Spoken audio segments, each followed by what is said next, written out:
Welcome to another 416 interview series podcast. Today, sitting down with me is Wes Arabie, one of the elders here at the DeGaulle Drive Church of Christ in New Orleans. And so we've been here this weekend. And Wes, thank you for sitting down and taking the opportunity to talk about the work here. But first, for those who wouldn't know you or may not know you, just take a moment, introduce yourself and a little bit about your family and where we are exactly and that kind of stuff. Okay, I'm from this area, born and raised in Gretna, which is one city over from where we are now in the suburb of New Orleans. We left here in 1978 and the oil field was transferred to Anchorage, Alaska.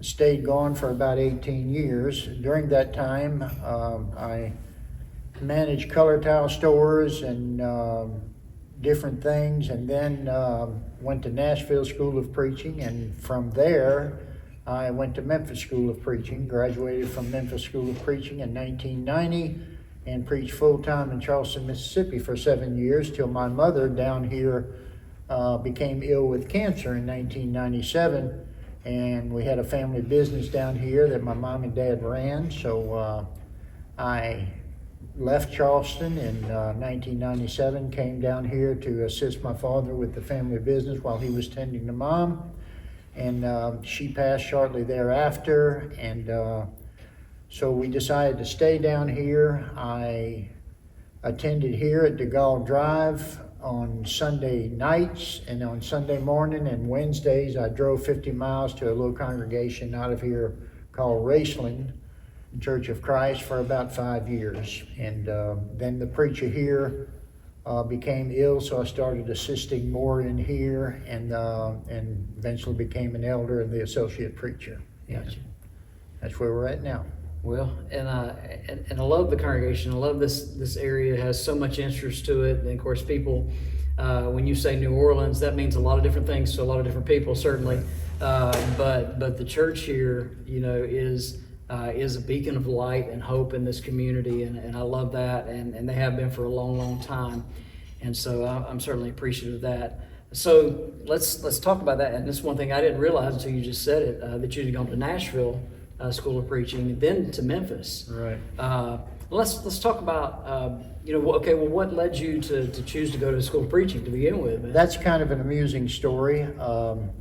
I went to Nashville. I had been living there for about 2 years and probably attending Nashville Bible School there for probably just about 6 months or so, and met this fella from Texas. His name was Randy Miller. And we got talking and this, that, and the other one night, became good friends. And, again, he's a Texan.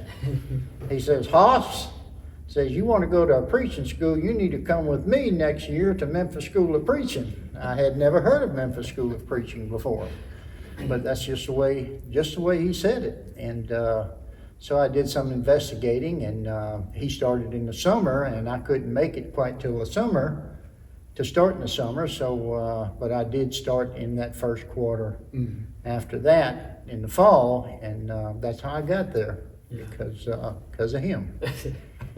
Hoss. And we sat together for 2 years and had fun and really enjoyed school and enjoyed all the teachers, and such a blessing for everybody involved, for our families, for the work and for the knowledge and everything. So Brother Cates was directing at that Brother point. Cates was there. And so any other notables, certainly. Brother Curry. Brother Curry was I think that was about 2 years before he retired. Brother Dearman was teaching there at the time. Brother Rutherford was teaching there at the time. Yeah. And of course, Brother Mosier and Brother Cates, and I think that was it. None of those that a lot of had the benefit of sitting under, like Brother Garland and such, hadn't come there yet. I got you. So, well, and you and I were talking. Our experiences, a lot of times obviously are going to have to do with the instructors who are there. Right. And so, but it's but one thing that seems to always ring true is the level of instruction that is there. They've always made sure. You get top-notch training while you're there, and so I think that's something that across the board, throughout its history, certainly has been the case. Right. When you think about the School of Preaching, And you mentioned, sitting next to Brother Miller, for those 2 years, and I have fond memories of sitting next to the guys that I sat next to, and we're still close. And in a text group today, they were texting me, I think, while I was preaching tonight, even, or that something was going on anyway, and they were texting. Scott was probably in that too. Yeah. So, but anyway, but when I think about that, is there anything that stands out that just in your mind that you still hold to dearly, in your ministry through the years? Well, I think what probably helped me most in the work that I have done throughout the years is I cherish my notes from classes probably more than any of the books that I have in my library. When I teach a Bible class here or anywhere, mostly I go back to my notes and not to other material, because probably most of the material in my notes through my instructors has come from all of these books that I have and such. But that's been a great blessing to me that I've been able to. I still graduated in 1990 and still have all my original books, notebooks, and this, that, and the other, and I rely on them heavily, both not just for teaching but for preaching also, reference work. I've heard of brethren, a couple of guys that I've heard through the years who have either lost through fire or flood or something like that, lost their notes and just felt for a while, what am I going to do? Lost, right. Just a little bit lost without everything. And certainly that's why we take the copious notes while we're there, right? Because we heard that constantly while we were there. So let's talk about the work here at DeGaulle Drive. And I know that through the work of being an associate here, but also preaching in other places even prior to that, you were in Charleston, Mississippi. Right. As well, so thinking about ministry and how that now relates to your serving as an elder in the congregation here at DeGaulle Drive, and from an elder's perspective, when you look at ministry, has that changed any?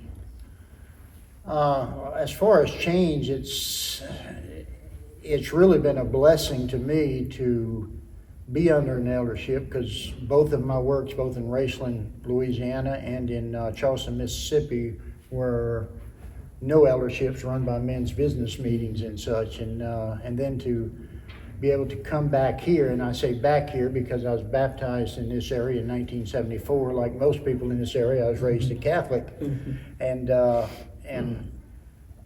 just been able to experience before I became an elder exactly how blessed congregations are to have an eldership versus the work I've done in those without. And there's definitely a lot less problems, a lot less trials and things that a preacher has to go through, and such. And it's just a blessing to work under an eldership. Yeah, I agree. And when and I'm trying to think, from an elder's perspective here, when you prepare material to teach or to preach, because I know you still preach here a good bit, is there a different approach or maybe a different mindset because you're an elder? I'm just, for those guys who have either served in dual roles, in that, right. We get a lot of questions sometimes about that, and the different aspects of the work. And so I just thought it'd be interesting to pick your brain a little bit about from an elder's perspective, but also then getting up to preach. How do you approach that? I don't see where the approach has changed any. I mean, I was a preacher since school. I have always been a preacher, and as an elder, I'm still a preacher. Right. And I don't see where the decisions I have to make and the dealing with the brethren and this, that, and the other affects the way I preach in any way, shape, or form. I just don't see where it influences my preaching. Right. I don't know if it should or if it shouldn't. But well, I don't know if there's a right or wrong in that. I'm just kind of curious, thinking about the work here, and we've talked a good bit about the works through the years and what you guys have been involved with, in community and different things like that. But what would you highlight, or what would you want folks to know about the congregation here at DeGaulle Drive? I think the thing that we've been most blessed with is to be able to be involved for a small congregation as we are now. Now, this particular congregation, back in what we call the oil field days and such, and the military days when military was more prominent in the area, has gotten up to over 300 at one point in time. And in years past, I wasn't here during that time. That's the time that I was away from New Orleans. But now we're at roughly averaging 50 or 60, and since COVID, and are having a little growth spurt, which we're blessed to have. But it's been, it's just been an ordeal to go through Katrina and then to go through COVID 20 years later. What Katrina did to us, at the time of Katrina, we were averaging about 135 here. Well, after Katrina, this whole area was so devastated that the young adults here with young families didn't want to go through that again. So when the opportunity came for them to transfer out in their oil field or in their military or whatever else they were involved in as far as work was concerned, they did it. And that dropped us down within a year from Katrina to probably about 40 brethren or so. Wow. Yeah. It really knocked us for a loop. And then we slowly grew, and Brother Scott Kane came and worked with us 10 years, and we grew, and we're getting back up into the 90s and such, and then COVID hit. Yeah. And that again just devastated us. I got off track somewhere from the original question. No. But, well, and I think that, so many congregations, and my next question was about, the struggle, that you face. And I think that there's, every congregation that we've talked to, has COVID stories, what it did, and things like that.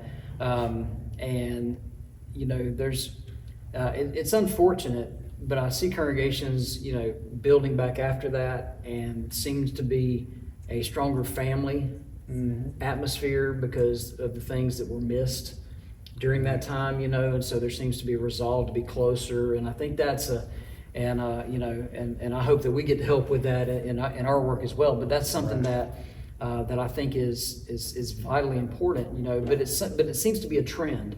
Right. That we're seeing. And so while congregations may be smaller, but as they're building back, they seem to be closer. Right. And so, when you go through trauma, there's always brings you closer together with people that you've been to battle with, so to speak, in that sense. So,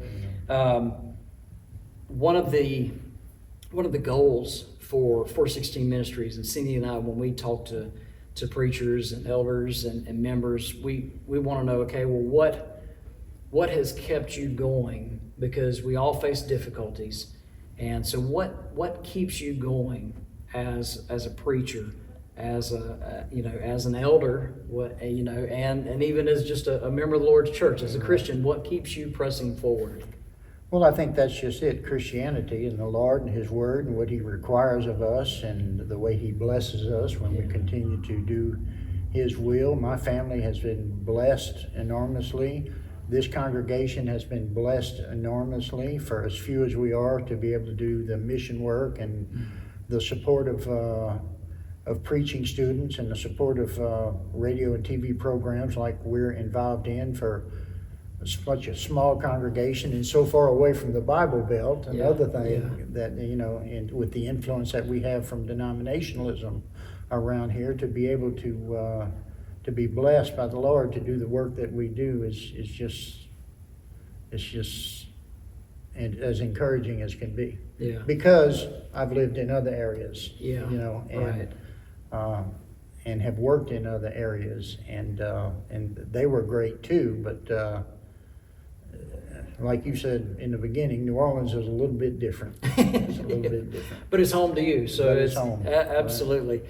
And it's home to a lot of good brethren too. Right. And we're blessed to be able to know them too, and to be encouraged by that. And Wes, thanks for sitting down and just letting me kind of pick your brain just a little bit and ask you a few questions. We're thankful for you tuning in and watching the 416 interview series, and we'll see you further down the road.